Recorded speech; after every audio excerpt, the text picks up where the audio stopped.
નમસ્કાર મિત્રો સ્વાગત છે તમારું અમારી યુટ્યુબ ચેનલમાં। આજની વિડીયોમાં વાત થશે દરિયાના પાણી ગામમાં ઘૂસી ગયા છે।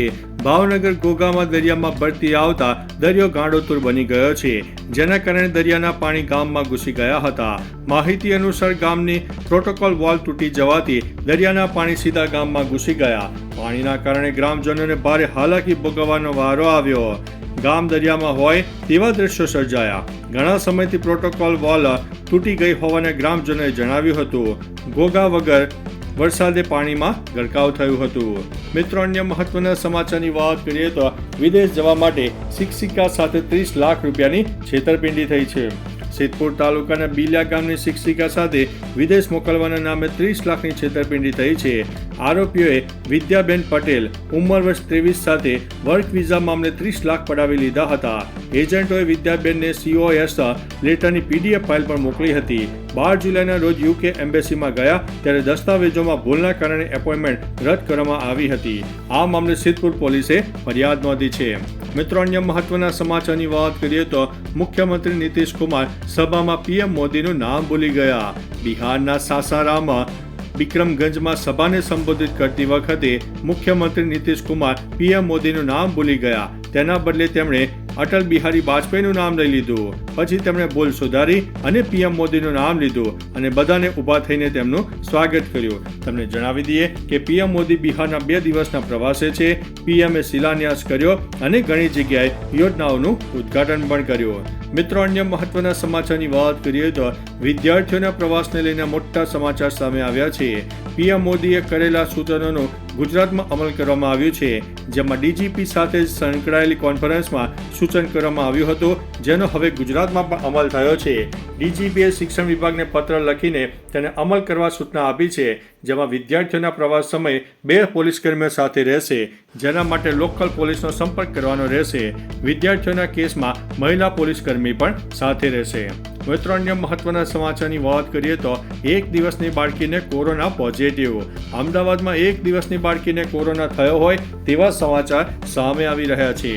નવજાત બાળકીનો કોરોના રિપોર્ટ પોઝિટિવ આવતા સોલા સિવિલમાં બાળકી સારવાર હેઠળ છે। ખાસ કે સોલા સિવિલમાં કોરોના ગ્રસ્ત મહિલાએ બાળકીને જન્મ આપ્યો હતો, જે બાળકીનો કોરોના રિપોર્ટ ટેસ્ટ કરાવતા પોઝિટિવ આવતા તેને ઓક્સિજન આપીને સારવાર આપવામાં આવી હતી। ખાસ કે રાજ્યમાં કોરોનાના કેસ વધી રહ્યા છે। મિત્રો, અન્ય મહત્વના સમાચારની વાત કરીએ તો PM મોદીના ભાષણની મુખ્ય વાતો જાણી લો। સેનાએ આતંકવાદીઓના ઠેકાણાઓને ખંડેરમાં ફેરવી દીધા। નીતિશ કુમારના શાસનકાળમાં જંગલ રાજને હાંકી કાઢવામાં આવ્યું છે। હવે ફક્ત 18 જિલ્લાઓ નક્સલ પ્રભાવિત રહ્યા છે। મેં બિહારની ધરતી પરથી આપેલું વચન પૂર્ણ કર્યું છે। બિહારમાં વિશ્વ કક્ષાની ટ્રેનો દોડી રહી છે। રેલવેનું પણ આધુનિકરણ થઈ રહ્યું છે। મિત્રો, અન્ય મહત્વના સમાચારની વાત કરીએ તો દીવના દરિયામાં સ્નાન પ્રવેશ પર 3 માસનો પ્રતિબંધ। દીવ જનારા લોકો માટે મહત્વના સમાચાર સામે આવી રહ્યા છે। દીવના દરિયામાં સ્નાન પ્રવેશ પર 3 માસનો પ્રતિબંધ લગાવી દેવામાં આવ્યો છે। 1 જૂનથી 31 ઓગસ્ટ સુધી લોકો દરિયામાં સ્નાન કરી શકશે નહીં। પ્રવાસીઓ દીવની મુલાકાત લઈ શકશે, તેઓ દરિયાનું સૌંદર્ય માણી શકશે, પરંતુ સલામતીના કારણે દરિયા કિનારે જવા પર પ્રતિબંધ રહેશે। પ્રવાસીઓએ દરિયાને દૂરથી જ નિહાળવો પડશે। મિત્રો, અન્ય મહત્વના સમાચારની વાત કરીએ તો મહારાણા પ્રતાપસિંહજીની 485મી જન્મ જયંતિની ઉજવણી। પંચમહાલ જિલ્લા રાજપૂત સમાજે મહારાણા પ્રતાપસિંહજીની 485 જન્મ જયંતિ ઉજવણી કરી હતી। રાજપૂત યુવા એસોસિએશન, રાજપૂત મહિલા સમાજ, ગોધરાના સંયુક્ત ઉપક્રમે આ કાર્યક્રમ યોજાયો। કાર્યક્રમમાં રાજપૂત સમાજના ગોધરા શહેર અને વિવિધ ગામોમાંથી મોટી સંખ્યામાં રાજપૂત બંધુ, વડીલો, યુવાનો અને મહિલાઓ ઉપસ્થિત રહ્યા હતા।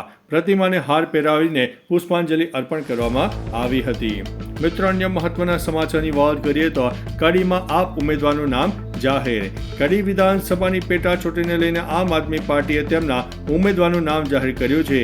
આપના નેતા ઈશુદાન ગઢવીએ તેમના નામની જાહેરાત કર્યું છે અને કહ્યું છે કે કડી વિધાનસભાની ચૂંટણી માટે જગદીશભાઈ ચાવડાનું નામ જાહેર કરીએ છીએ અને અમને પૂરો વિશ્વાસ છે કે કડી વિધાનસભાની ચૂંટણી તેઓ જીતશે। મિત્રો, અન્ય મહત્વના સમાચારની વાત કરીએ તો વાગરાના વેંગણી ગામમાં પાણી માટે આક્રોશ। ભરૂચ જિલ્લાનું વેંગણી ગામ 10 વર્ષથી પાણી માટે વલખા મારી રહ્યું છે। ગામમાં પાણીની મૂળભૂત સુવિધા ન મળતા સ્થાનિકોએ આક્રોશ વ્યક્ત કર્યો છે। આ મામલે રાત્રે કેટલાક સ્થાનિકોએ પોતાના શરીર ઉપર કંઈક ને કંઈક અવનવું કરવાનો પ્રયાસ કર્યો. જો કે પોલીસ દળ તાત્કાલિક ઘટના સ્થળે પહોંચ્યો અને આ પ્રયાસને નિષ્ફળ બનાવ્યો. આ ઘટનાથી ગામમાં ભયનો માહોલ છવાઈ ગયો છે. મિત્રો, અન્ય મહત્વના સમાચારની વાત કરીએ તો વિમાનમાં હોર્ન હોય છે. જાણી લો આ સમાચાર. વિમાનોમાં કેટલાક ખાસ કામગીરી માટે હોર્ન હોય છે. જ્યારે વિમાન જમીન પર હોય છે ત્યારે તેમાં લગાવેલા ઘણા પ્રકારના પંખા ખૂબ જ અવાજ કરે છે, જેના કારણે જમીન પર કામ કરતા લોકો કાંઈ પણ સાંભળી શકતા નથી. આવી સ્થિતિમાં કોકપિટ કેપ્ટન કોઈને બોલાવવા માટે ગ્રાઉન્ડ કોલ અથવા તો મિકેનિક હોર્ન વગાડે છે. આ ઉપરાંત ટેક ઓફ સમયે કોઈ ઇમરજન્સીની સ્થિતિમાં કોકપિટ કેપ્ટન ઇમરજન્સી હોર્ન વગાડે છે. તો ચાલો મિત્રો, ફરીથી દેશ અને દુનિયાના સુપરફાસ્ટ સમાચાર લઈને મળતા રહીશું. ત્યાં સુધી અમને રજા આપશો. નમસ્તે.